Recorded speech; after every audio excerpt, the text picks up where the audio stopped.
Hi everyone. Welcome to the educational resources portion of the breakout presentation.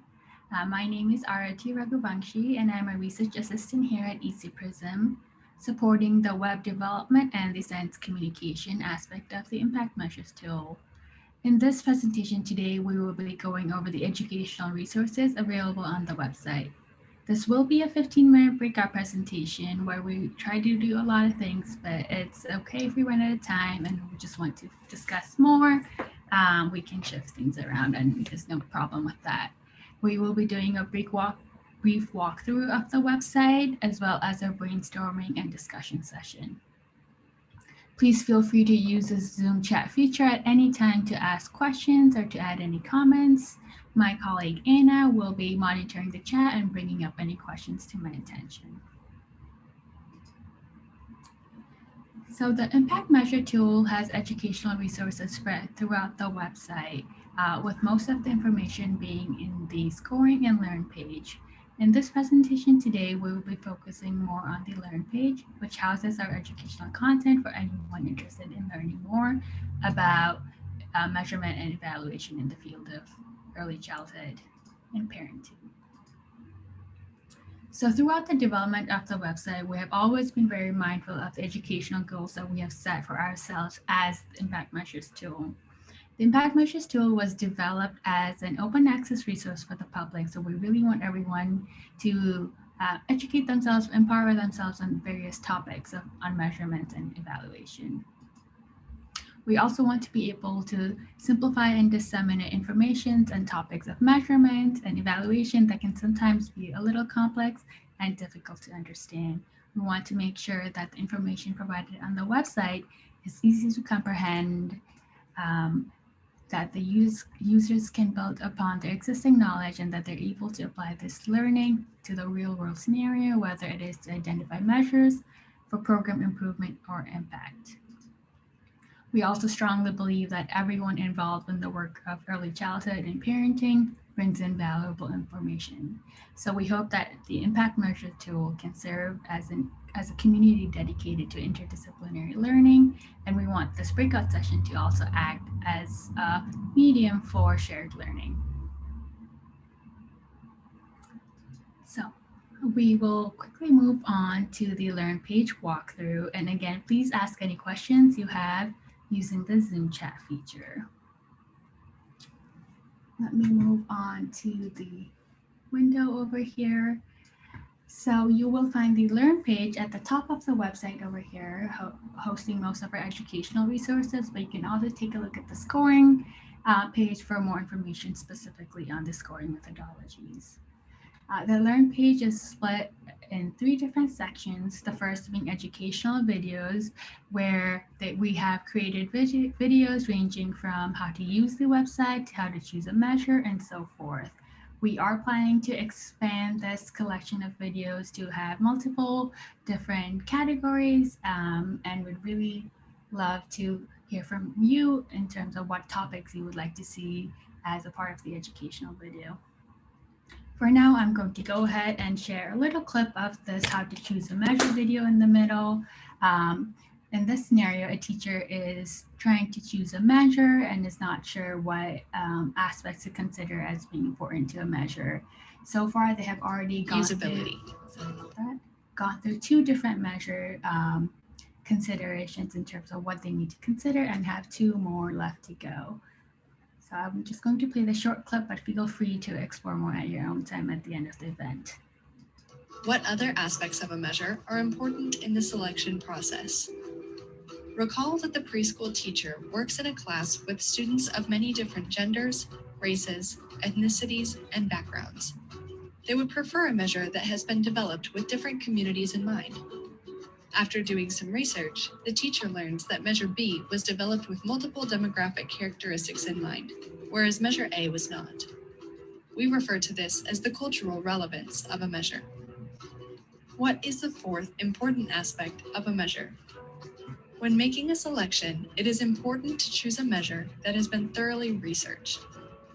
Through their own reading, the teacher learns that Measure A shows more consistent and accurate results than Measure B. We refer to this as the technical merit of a measure. So, which measure is the best fit for the preschool teacher? Let's weigh their options. Measure B is less expensive, easier to use, and takes less time to complete.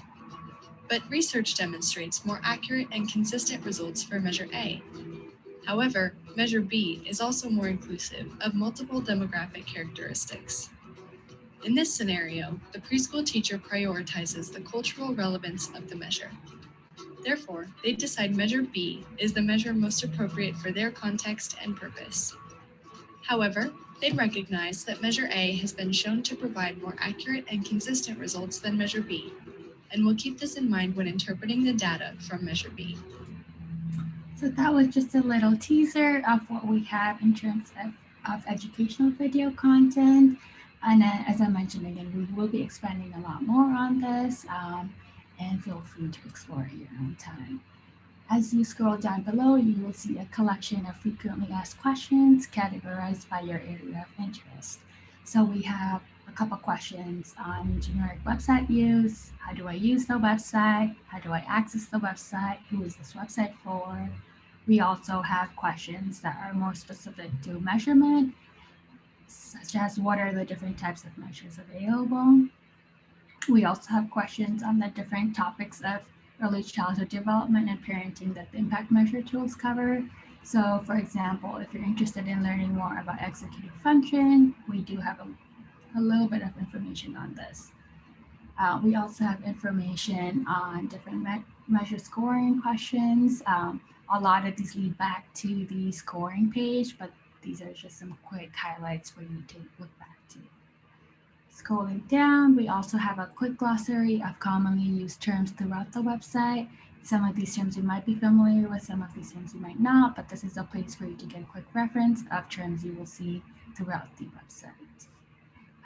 So that is all we have for the Learn page so far. And again, we will be continuing to build upon this page, but I'm going to pause here to see if anyone has any questions, any comments.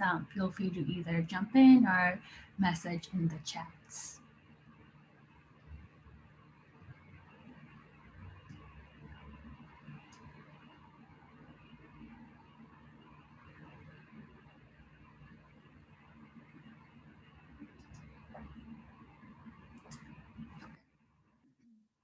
We can move on to the discussion section of this breakout session. But if you do have any questions, again, then please let us know in the chat.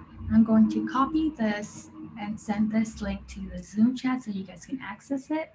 This is a Jamboard, which is an interactive tool, which is basically like a big sticky note that you can use and add your thoughts. You can add your thoughts using this sticky note icon on the left, add your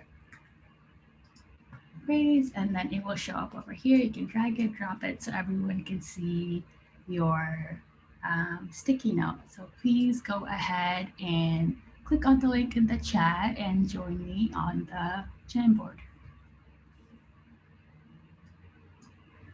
I see a couple people are joining in.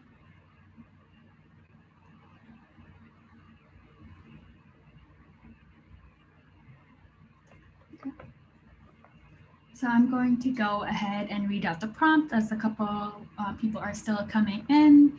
And again, feel free to use the sticky note button. You can add as many suggestions as you want and also speak up about it if you want to expand on it. So the prompts that we really want you to focus on are what are some of the topics within early childhood development and early childhood measurement that you would like to learn more about? And you can also think of this prompt as what other information do you need in order to fully take advantage of the impact measures tool. So I'll give everyone a couple of seconds to get their thoughts and have the sticky notes going.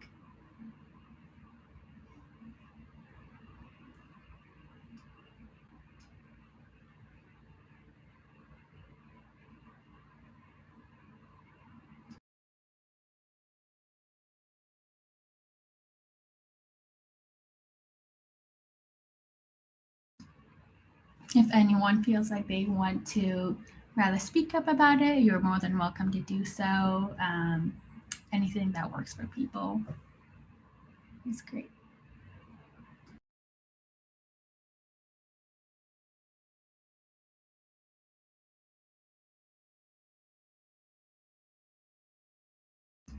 So I see one sticky note pop up over here saying that case studies could be impactful to include on the Learn page. Would you like to expand on the sticky note, maybe give a couple examples, or really what you want to see by the case studies on the Learn page?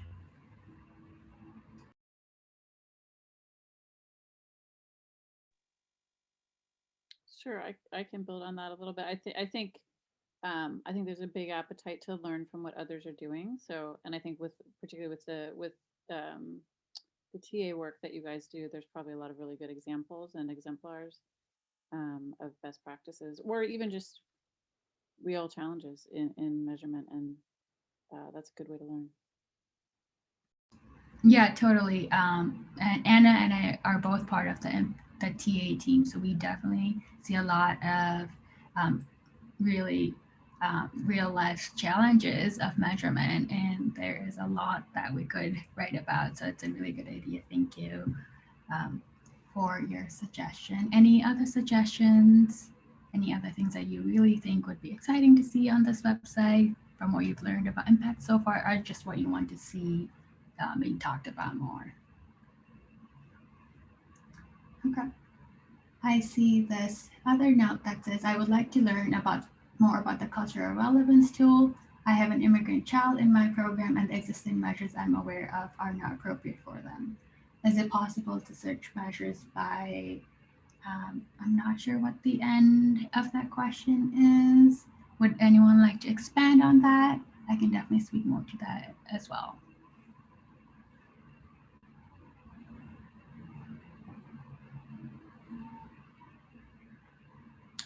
Um, I will say that we are definitely working on an educational video on cultural relevance right now. We really think that this is a powerful tool that we have on the impact measures tool. You are able to search according to the cultural relevance score. So if it's a higher score, you will know that more communities were taken in mind when the developers were creating this measure. You can also search according to language as well, and we're continuing to get more measures that cater to different communities. We have one more minute, I believe, so let me add this question over here, this suggestion here that says maybe more support to nonprofit organizations and how to think about the team who is conducting measurement activities. So would the person who put the suggestion like to expand more on what they mean by support and what kind of support they're looking for? We have around a minute left. This is Natalie. I was just thinking like helping organizations think about different roles and responsibilities, or key attributes and sort of organizational tools that they might use to bring together the right personnel and support them in using both this tool but in their broader activity around measurement. Yeah, we definitely see this gap a lot of how to make sure that people who are implementing these measures or implementing different programs are able to use these tools in the most effective way possible. So thank you for the suggestion. I think it's a very important sort of gap right now in the field. So thank you, Natalie. With that, I think we are closing out. So I want to thank everyone for participating in this breakout group